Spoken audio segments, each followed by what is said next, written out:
बीमार पति को पत्नी ने छोड़ा, बच्चों ने भी छोड़ा और फिर दोस्तों जवान नौकरानी बोली, कोई बात नहीं साहब जी, मैं हूं ना, मैं वो सब कुछ करूंगी तुम्हारे लिए जो आपकी पत्नी करती है। दोस्तों एक व्यक्ति जो कि दिन रात कमाया करता था पर अचानक उसको लकवा मार जाता है और घर वालों ने उसका साथ छोड़ दिया था। ना पत्नी साथ दे रही थी, ना बच्चे साथ दे रहे थे। पत्नी ने छोड़ करके पत्नी भी उससे दूर रहने लगी थी। तभी नौकरानी को वो सब कुछ करना पड़ता है जो एक पत्नी किया करती है। और नौकरानी ने कई सालों तक इस सेठ जी के साथ वो सब कुछ किया, इसके साथ रही। और अब व्यक्ति को जीने की कोई इच्छा भी नहीं थी, लेकिन फिर भी उसके सीने में एक राज दफन था। और लेकिन जो नौकरानी होती है वह फिर भी यही कहा करती कि मैं आपको मरने नहीं दूंगी। पर यहाँ पर उस व्यक्ति के सीने में एक राज ऐसा दफन था जिसको वह पत्नी को बताना चाहता था, मगर अब कैसे बताए उस पत्नी को जो बुरे वक्त में उसको छोड़कर चली गई। और उसके बाद वह पत्नी को इस बात के बारे में बता नहीं सकता था और उस राज के बारे में फिर नौकरानी को पत्नी से बढ़कर मान करके वह उस राज को अपनी नौकरानी को बता देता है। और उसके बाद इनकी जीवन में जो बदलाव आता है दोस्तों, बड़ी ही रोचक कहानी है और इस कहानी से बहुत कुछ सीखने को भी मिलेगा। वीडियो को पूरा ज़रूर देखा करें क्योंकि इन वीडियो से बहुत कुछ सीखने को मिलता है, बहुत कुछ ज्ञान होता है समाज, देश और दुनियादारी के बारे में। नमस्कार, मैं हूँ सुदेश कुमार और तिरछीवा चैनल में आपका स्वागत है। दोस्तों यह घटना उत्तर प्रदेश के कानपुर के अंदर घटित होती है, जहाँ पर भानु प्रताप सिंह नाम का एक शख्स रहा करता है। घर में पत्नी है, घर में 4 बेटे हैं और भानु प्रताप जो कि बहुत पैसा कमाया करता था, जवानी में यह दुनिया को मुट्ठी में करने का इरादा रखा करता था। इतना पैसा, रात दिन पैसा कमाने की ललक बहुत ज़्यादा थी और इसी की वजह से इसने पैसे कमा कमा करके एक घर तो इसका अलग जगह पर था गांव के अंदर और एक घर इसका था शहर के अंदर, गांव से 5 किलोमीटर दूर। और बड़े आलीशान ये दोनों घर थे और इसने बहुत सारा मतलब कहते हैं ना प्रॉपर्टी वैसी बनाई हुई थी और कुछ पैसे इसके बैंक में और सोने चांदी की चीज़ें, मतलब काफ़ी धन माया इसके पास थी। और ये अपने बेटे को सक्सेस कर देता है, चारों बेटों को। बेटे भी बड़ी बड़ी मल्टीनेशनल कंपनियों में जॉब करने लगते हैं और 2 बेटे जो कि व्यापार में उतर जाते हैं। तो बेटों की भी कोई कमाई का कोई ठिकाना नहीं था। मगर दोस्तों भानु प्रताप जो कि जीवन में पूरे संसार को मुट्ठी में भरने का इरादा रखते थे किसी दिन, अब वो बूढ़े भी हो जाते हैं थोड़े से। जैसे थोड़ा सा बुढ़ापा आता, 52-53 साल की उम्र होती है, तो अब एक दिन क्या होता है, अचानक से उनकी तबीयत खराब होती है, हाथ पांव चलना बंद हो जाते हैं, मुंह टेढ़ा हो जाता है। तो उसको हॉस्पिटल ले जाया जाता है। हॉस्पिटल में डॉक्टर बोलते हैं कि भाई इनको लकवा हो गया है। लकवा की सुनने के बाद तुरंत जो पत्नी होती है वह पूछती है, जी डॉक्टर साहब ये ठीक तो हो जाएंगे ना? डॉक्टर कहता है ठीक हो भी सकते हैं, ठीक नहीं भी हो सकते हैं, 50-50% का मामला है। अब बच्चे जो बेटे होते हैं वो भी बहुत उदास हो जाते हैं क्योंकि अब तक पिता सारी चीज़ों को संभाल रहा था, अभी भी बुढ़ापे में पैसे कमा कर बच्चों को दे रहा था और अभी भी वह बच्चों का खूब सहारा बना हुआ था, पत्नी का और बच्चों का। मगर जब पत्नी और बच्चों ने ये सुन लिया डॉक्टर के मुँह से कि बचने के चांस हैं भी नहीं भी हैं, 50-50 चांस हैं, तो अब जो पत्नी होती है अपने पति को अपने घर पर ले आती है। घर पर लाने के बाद उनके पास एक नौकरानी थी सुनीता, जिसकी उम्र थी 42 साल। वह इनके घर में काम किया करती थी। अब घर लाने के बाद भानु प्रताप का तो खाना पीना, लेटरिन, पेशाब, नहाना धोना सब कुछ बिस्तर में ही होने लगा था क्योंकि भाई लकवा मारा पड़ा था ना, हाथ पांव चल रहे थे। हाँ इतना ज़रूर हो गया था, 10 दिन के अंदर अंदर उसके जो चेहरा मुड़ा था, यानी कि चेहरे पे जो इधर उधर टेढ़ा मेढ़ा हो गया था वो सीधा हो गया था दवाई गोलियों की वजह से या फिर कैसे। और वो बात करने लगे थे।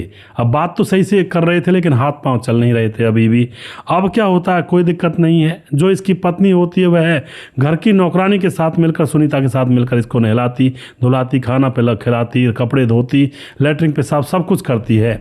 मगर दोस्तों 1 महीने के अंदर अंदर भानु प्रताप की पत्नी का मन भर जाता है और इधर जो बच्चे थे और उनकी पत्नियां थी घर में, वो भी मुंह और नाक सिकोड़ने लगती हैं कि घर में उस कमरे में से इतनी बुरी दुर्गंध आती रहती है।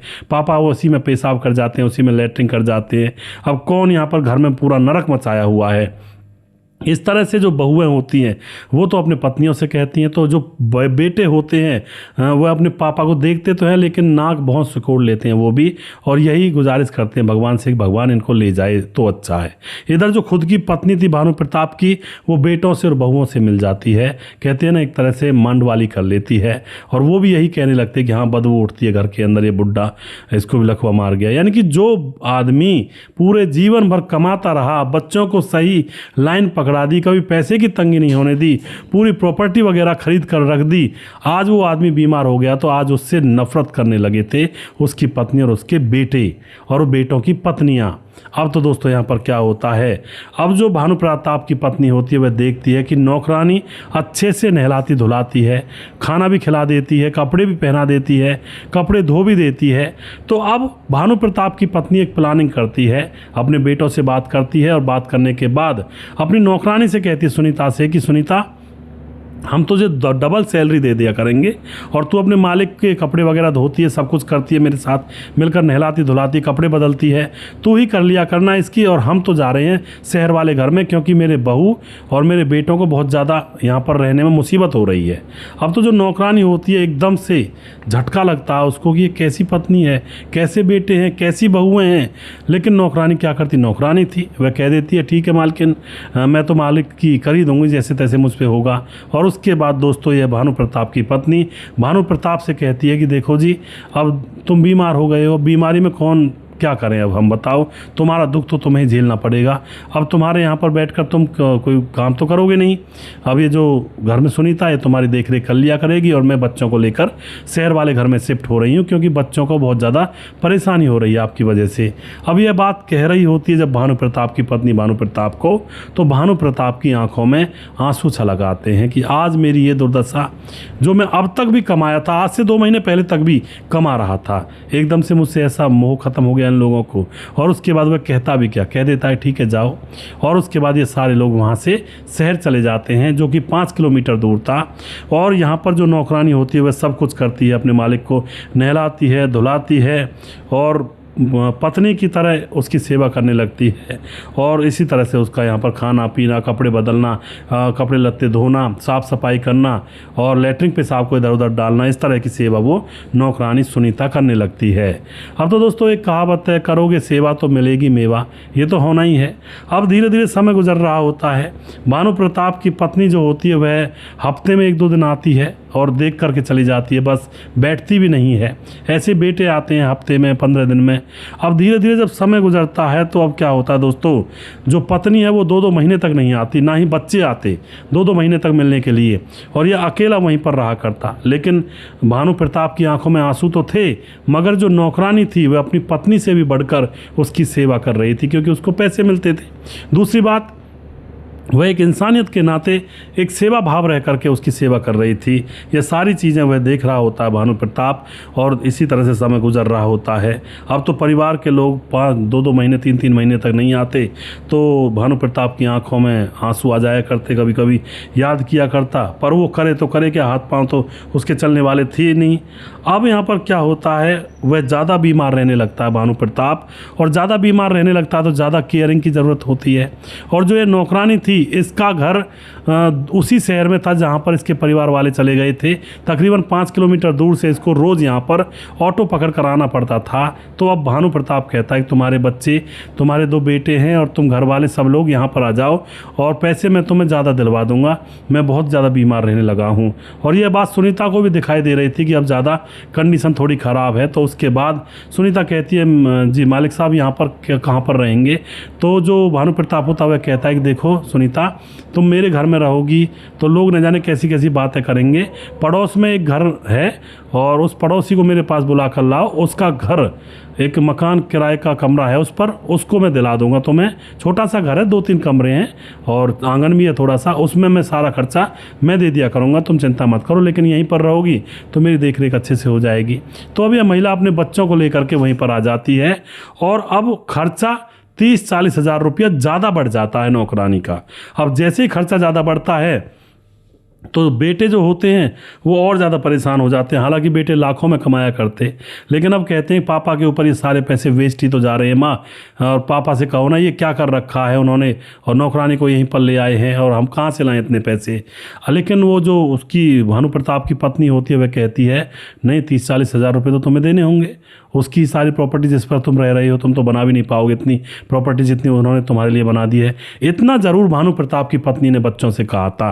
अब तो लेकिन फिर भी इंतज़ार यही कर रही थी वो पत्नी भी कि भानु प्रताप की मौत हो जाए तो हम इस जंजाल से छूट जाएं, उसका जीवन है जी लिया बहुत है। और यही बात वह लड़के कहा करते थे। लेकिन यहाँ पर थोड़ी सी हिमायत भानु प्रताप की पत्नी ने अपने बच्चों से ली थी कि नहीं इतना भी हक नहीं है क्या उनका। तो बच्चे चुपचाप ये खर्चा दे रहे होते हैं। धीरे धीरे समय गुजर रहा होता है। अब क्या होता है, अब जब काफ़ी दिन और गुजर जाते हैं तो अब जो भानु प्रताप होता है वह कहता है जब 5 साल बीत जाते हैं, 5 साल बीतने के बाद तो अब तो उसकी पत्नी और उसके बच्चे एक एक साल तक उसके पास नहीं आते हैं और समझते हैं कि बस वो किसी तरह से मर जाए। और सुनीता मतलब जो होती है वह सोचती है कि सेठ जी मरने नहीं चाहिए, जबकि सेठ जी के बच्चे और उसकी पत्नी यही सोच रहे थे कि किसी तरह से भगवान इनको उठा ले, इनका जीवन सुधर जाए। लेकिन सुनीता बार बार प्रयास करती, मेहनत करती है, सेवा करती है, दवाई गोली टाइम पर देती रहती है। 5 साल बीत जाते हैं। 5 साल बीतने के बाद अब सेठ जी बहुत उम्मीदें भरकर अपने मन में सोचा करता था क्या करूँगा। कोई राज ऐसा दफन था जिसको वह सोच रहा था अगर परिस्थिति सही हो गई, मेरी पत्नी मेरे पास आने लगी तो उस राज को अपनी पत्नी को बताऊंगा। लेकिन अब यह देख लेता है कि 5 साल हो गए हैं, मेरी पत्नी ने मुड़कर भी नहीं देखा, तो मैं उस राज को अपनी पत्नी को क्यों बताऊं। मैं उस राज को उस लड़की को बताऊंगा, सुनीता को, जो मेरी रात दिन सेवा कर रही है, पत्नी से भी ज़्यादा बढ़कर सेवा करती है मेरी। तो अब यहाँ पर सेठ जी बोलते हैं सुनीता से कि तुम्हारे बच्चे क्या क्या करते हैं। तो सुनीता कहती है एक अंडे का ठेला लगाता है, एक मजदूरी करता है सेठ जी। अब उसके बाद सेठ जी कहते हैं देखो सुनीता, मेरी पत्नी तो मुझे छोड़कर चली गई। और सुनीता कहती है हाँ जी बिल्कुल, वो तो देखने के लिए भी नहीं आती हैं। तो वह कहता है कि तुमने मेरी सेवा की है, बताओ तुम्हें और क्या क्या चाहिए। अब तो सुनीता कहती है अरे सेठ जी आप तो बावले हो रहे हो, मुझे सैलरी मिल जाती है और मेरा खर्चा चल जाता है यहाँ पर रहने का, मुझे क्या चाहिए, कोई दिक्कत ही नहीं है कैसी भी, आप इन बातों की टेंशन मत करो। लेकिन दोस्तों जो सेठ जी होते हैं वे कहते हैं नहीं नहीं, मेरे पास कुछ चीज़ें हैं, मेरे पास कुछ सोना है, कुछ पैसे हैं जो मैं अपनी पत्नी को देता मरने से पहले, पर अब उनके ऊपर हक तुम्हारा है सिर्फ क्योंकि मेरे जीवन को तुमने बचाया हुआ है अभी तक, और मैं उन चीज़ों को तुम्हें देना चाहता हूँ। कब मर जाऊँ क्या पता, और इन चीज़ों को तुम्हें दे दूंगा। लेकिन दोस्तों जैसे वो सेठ जी कहता है कब मर जाऊं क्या पता, इतने में ही सुनीता की आंखों से आंसू छलकने लगते हैं, क्योंकि सुनीता को भी कहीं ना कहीं अपने घर का सदस्य के जैसा दिखाई देता था सेठ जी, और उसी से खर्चा चला करता था। तो सुनीता रोने लगती हैं और कहती हैं सेठ जी आप ऐसी बात मत करो, मेरा खर्चा तो आप ही की वजह से चल रहा है, मेरा घर चल रहा है, मेरे बच्चे भी बड़े हो गए आप ही की वजह से, आप ऐसी बातें मत किया करो, और आपके अंदर ये लगा लो अब हम आपको अपना परिवार का सदस्य मानते हैं। तो सेठ जी भी इन बातों को सुन करके थोड़े से मतलब कहते हैं ना हृदय द्रवित हो जाता है उनका। तो एकदम से सेठ जी कहते हैं कि ऐसा करो, बैंक जाने की तैयारी करो, मुझे बैंक ले जाने के लिए कोई ऑटो रिक्शा वगैरह इंतजाम करो, और इस बात की खबर किसी को नहीं लगनी चाहिए, ना ही मेरे बेटे को और ना ही मेरी पत्नी को। और उसके बाद ज़बरदस्ती वह इंतज़ाम करवा देता है अपनी नौकरानी सुनीता से। सुनीता को अपने साथ ले जाता है और उसके डॉक्यूमेंट्स भी साथ ले जाता है, जैसे आधार कार्ड, पैन कार्ड वगैरह, मतलब जो भी अकाउंट खोलने के लिए ज़रूरी होता है। दोस्तों अब किसी को पता नहीं लगना चाहिए, ये बात उसने कही थी। और अब यहाँ पर मामला क्या था, मामला ये था कि सेठ जी ने कई सालों पहले 20 लाख रुपए जमा किए थे, कोई फिक्स वगैरह जो भी कुछ होता है उनका उसमें, और वो फ़िलहाल 40 लाख हो चुके थे बैंक के अंदर, और सोने चांदी की चीज़ें वहाँ पर रखी हुई थी बैंक के अंदर, वो तकरीबन 50 से 55 लाख रुपए की सोने चांदी की चीज़ें थी। और इन चीज़ों के बारे में ना तो पत्नी को पता था और ना ही बेटों को पता था, क्योंकि खुद कमाता था उस समय, तो खुद कमा करके जो अंधी कमाई थी वो इसलिए ले लिए थे, वो सारी चीज़ें बैंक में डाल कर रखी हुई थी कि पत्नी को सरप्राइज़ दूंगा, जब बुढ़ापा होगा, जब कहीं कुछ नहीं होगा हमारा, तो पत्नी को इन चीज़ों को दूंगा। लेकिन पत्नी ही नहीं, पार्टी बदल ली थी, बेटों की तरफ हो गई थी। तो अब बैंक में जाते हैं और वहाँ जा कर के सुनीता का खाता खुलवाता है सेठ, और सुनीता के खाते में 40 लाख रुपये नगद जमा करवा देता है, और 50 से 55 लाख रुपए के जो सोने चांदी के गहने थे उनको भी सुनीता के अकाउंट में जमा करवा देता है। यह सारी चीज़ें देख करके सुनीता के तो बस कहते हैं ना रोंगटे से खड़े हो रहे थे अंदर ही अंदर कि सेठ जी ये आखिर कर क्या रहे हैं। अब सेठ जी को सुनीता घर ले आती है और घर लाने के बाद अब जो सुनीता होती है वह सेठ जी से बोलती है कि अब तक जो कुछ चला आपके हिसाब से चला, लेकिन अब जो भी इस घर में चलेगा वो मेरे हिसाब से चलाना होगा सेठ जी आपको। अब जो भी कुछ होगा, जो भी यहाँ पर पैसे खर्च होंगे वो पैसे खर्च मैं करूँगी। और उसके बाद दोस्तों वह कहती है सेठ जी से कि अब मैं आपका अच्छे से अपने तरीके से इलाज करवाऊंगी। अब तक तो आपके बेटे ने, आपकी पत्नी ने आपका इलाज करवाया, लेकिन अब मुझे भी एक कोशिश कर लेने दीजिए। लेकिन सेठ जी कहते हैं अरे इस कोशिश में ये सारे पैसे खर्च हो जाएंगे, फिर तुम पर क्या बचेगा। लेकिन सुनीता कहती है नहीं सेठ जी, ऐसा मैं बिल्कुल नहीं, चाहे एक एक रुपया खर्च हो जाए और आपने मुझे इन पैसों का मालिक बना दिया तो इन पैसों को उठाने का हक भी मेरा है, मेरी मर्जी है। तो उसके बाद जब वह नहीं मानती है तो सेठ जी कहते हैं ठीक है। उसके बाद सुनीता कई हॉस्पिटलों में सेठ जी को दिखाती है, कई हॉस्पिटलों में डॉक्टरों की राय लेती है। तो अंततः निष्कर्ष ये निकलता है, डॉक्टर बोलते हैं देखो जी ज़्यादा इलाज करवाने से कुछ नहीं होगा, इसमें होगा तो सिर्फ थोड़ी सी एक्सरसाइज करवाओ इनसे लगातार। और डॉक्टर बोलते हैं ये बात सुनीता से, और इनकी मानसिक स्थिति अगर सही हो जाती है तो नस नाड़ी अपने आप सही काम करने लगेंगी और थोड़ा सा खुश रहेंगे। सुबह की 4 बजे की बेला में उठेंगे, इनको पार्कों में घुमाएंगी और उसके बाद जब इनके शरीर में ताज़ा हवा जाएगी और थोड़ा मानसिक संतुलन सही होगा, मानसिक स्थिति और एक्सरसाइज की वजह से ये सही हो सकते हैं। बाकी इलाज विलाज तो अब इसमें ज़्यादा कुछ है नहीं, बहुत पुराना रोग हो गया है।